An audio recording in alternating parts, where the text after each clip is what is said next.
सोच नहीं सकते कि यदि आपने इस तरीके से पढ़ाई की तो आपके उस सब्जेक्ट के उन टॉपिक्स पर कितनी ज़्यादा कमांड हो जाएगी। दोस्तों, यदि आप इस तरीके से पढ़ाई करेंगे तो केवल 1 साल आपको लगेगा, मात्र 1 साल।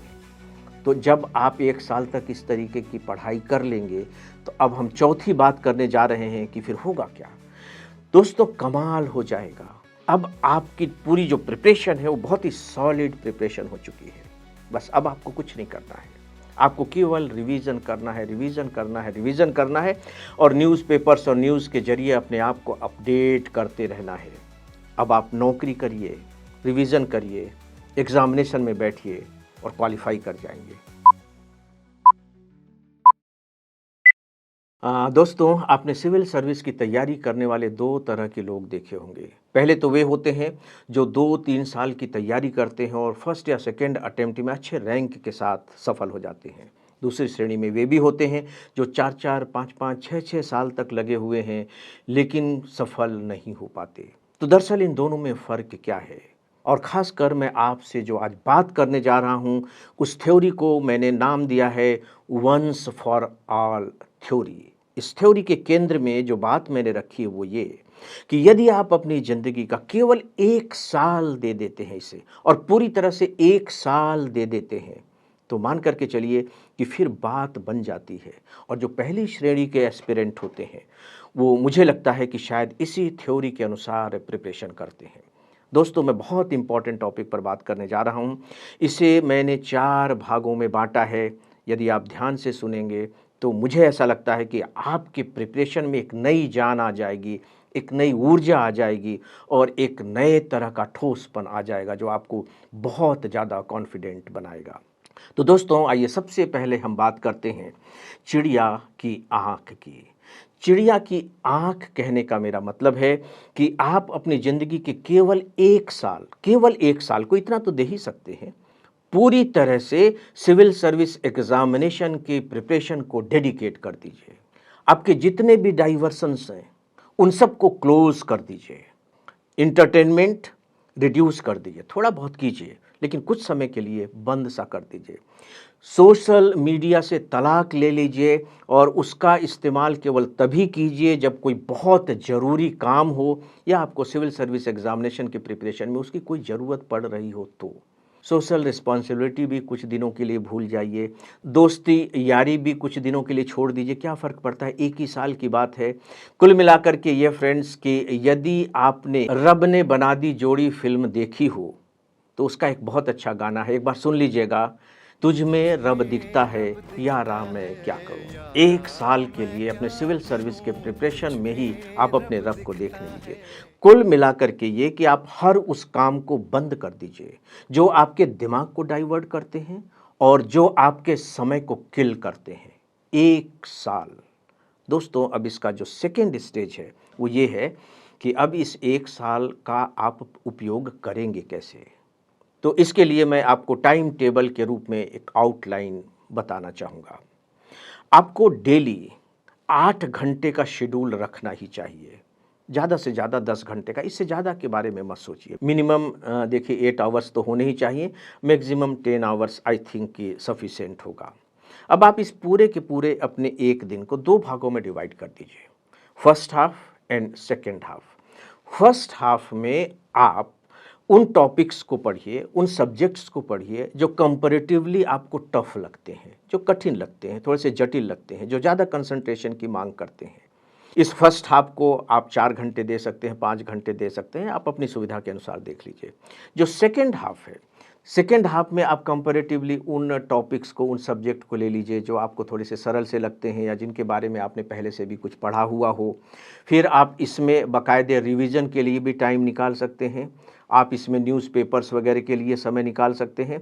तो यानी कि जो फर्स्ट हाफ है आपका ये प्रीशियस टाइम है, सबसे जो मूल्यवान समय है फर्स्ट हाफ है और इसके बाद सेकेंड हाफ। दोस्तों, लेकिन ध्यान रखिएगा कि इस पूरे 1 साल के दौरान आपको अपने नींद में कटौती नहीं करनी है, उसके साथ समझौता नहीं करना, नहीं तो उसका जो एडवर्स इम्पैक्ट होगा आपके हेल्थ पर, आपके माइंड पर भी पड़ेगा। नींद कितनी होनी चाहिए? 6 घंटे से किसी भी हालत में कम नहीं, और सच पूछिए तो 7 घंटे से ज़्यादा नहीं। इस बीच में आपकी जो नींद है वो बहुत अच्छे से पूरी हो जाएगी। और यदि आप दिन भर 8-10 घंटे पढ़ लेंगे ना, तो आप देखेंगे कि आपको बहुत डीप स्लीप आएगी और आपकी नींद इसमें पूरी हो जाएगी। क्या आपको सप्ताह में 1 दिन की छुट्टी रखनी चाहिए? ये आपके ऊपर है, लेकिन इतना मैं ज़रूर कहूँगा कि यदि रख सकेंगे तो बेहतर है। अदरवाइज़ हाफ डे तो आप छुट्टी रखिए ही रखिए। हाफ डे की लीव आप अपने लिए सैंक्शन कर लीजिए। तो ये लगभग-लगभग आपका टाइम टेबल होना चाहिए। साल भर का टाइम टेबल, बिना किसी नागा के, बिना किसी बहाने के, डिसिप्लिन के साथ जो आपको पूरा करना ही है। दोस्तों, अब मैं बात करने जा रहा हूँ कि आपको पढ़ना कैसे है। ये बहुत इम्पोर्टेंट है कि आपको पढ़ना कैसे है। आपको केवल रीडिंग नहीं करनी है, आपको अंडरस्टैंडिंग करनी है। यानी कि पढ़ना है, बहुत इत्मीनान के साथ पढ़ना है और उसे समझने की कोशिश करनी है। तो ज़ाहिर है कि जब समझने की कोशिश करने की जो मैं बात कह रहा हूँ, तो जो आपका फर्स्ट हाफ़ होगा, उसमें आप ऐसे ही टॉपिक्स को, ऐसे ही सब्जेक्ट को लीजिए जो बहुत ज़्यादा अंडरस्टैंडिंग की डिमांड करते हैं। आप बाकायदे समझिए। बुक्स आपके हाथ में हैं, बाकायदे पढ़ते समय जो उसके इम्पोर्टेंट पॉइंट्स हैं, आप उन्हें अंडरलाइन भी करते जाएँ। यदि आपको लगता है कि नोट्स बनाने आपके लिए ज़रूरी है, यही आपकी आदत है, तो साथ-साथ नोट्स भी बनाते जाएँ। लेकिन इसका एक बहुत अच्छा तरीका ये होता है कि जब आपका कोई भी एक सब्जेक्ट पूरा हो जाए, फिर आप नोट्स बनाएँ, तो उससे फिर आपके नोट्स में एक अलग ही तरह की चमक आ जाती है। दोस्तों, जहाँ तक मैं समझता हूँ और इसका शायद आपको भी अनुभव होगा कि फर्स्ट हाफ में जैसे आप पढ़ रहे हैं तो केवल एक ही सब्जेक्ट पढ़ें और सेकेंड हाफ में फिर एक ही सब्जेक्ट पढ़ें। तो इससे क्या होगा कि आपके दिमाग में स्पष्टता बनी रहेगी, क्लैरिटी ज़्यादा आएगी।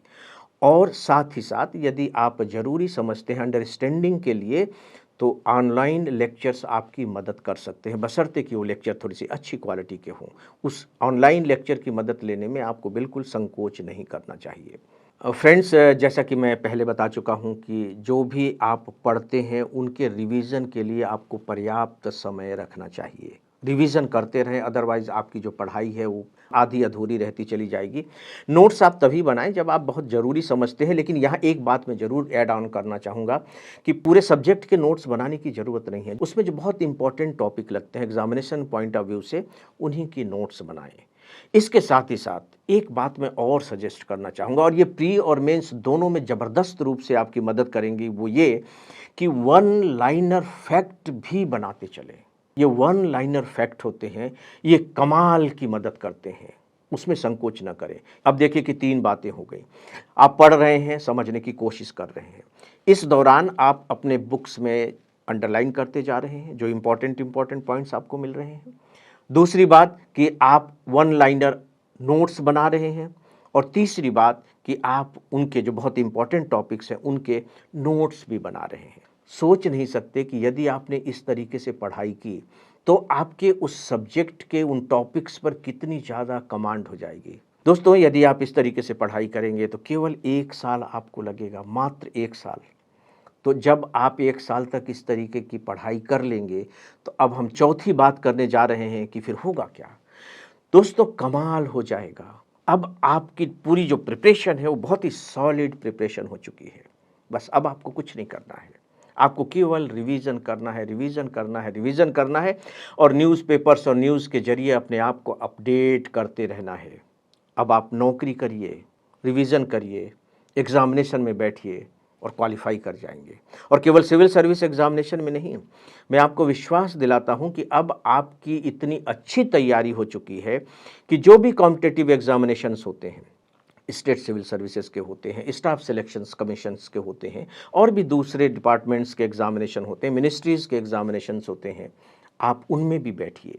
जॉइन करना है, नहीं करना है, एक अलग बात है, लेकिन आप बैठिए, इससे आप मंझेंगे। आप और ज़्यादा सॉलिड होते चले जाएँगे, आपकी प्रैक्टिस होती चली जाएगी और इससे आपको सिविल सर्विसेज के एग्ज़ामिनेशन को क्वालिफ़ाई करने में बहुत हेल्प मिलेगी।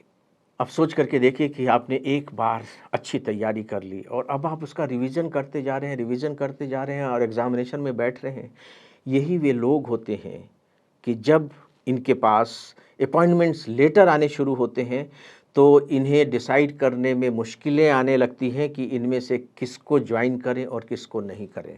और ये जो चमत्कार होता है वो सिर्फ़ एक कारण से, वो है वन्स फॉर ऑल थ्योरी, यानी कि एक बार आप तैयारी कर लीजिए, ठोस तरीके से तैयारी कर लीजिए, अपनी ज़िंदगी का 1 साल इसे पूरी तरह से डेडिकेट कर दीजिए और फिर देखिए कि कैसे बात बन जाती। जी हाँ, आप यकीन कीजिए कि बात बनेगी ही। आपको कई साल तक इसमें फिर लगे रहना नहीं पड़ेगा। बहुत अर्ली आपको परिणाम इसके मिलने लगेंगे।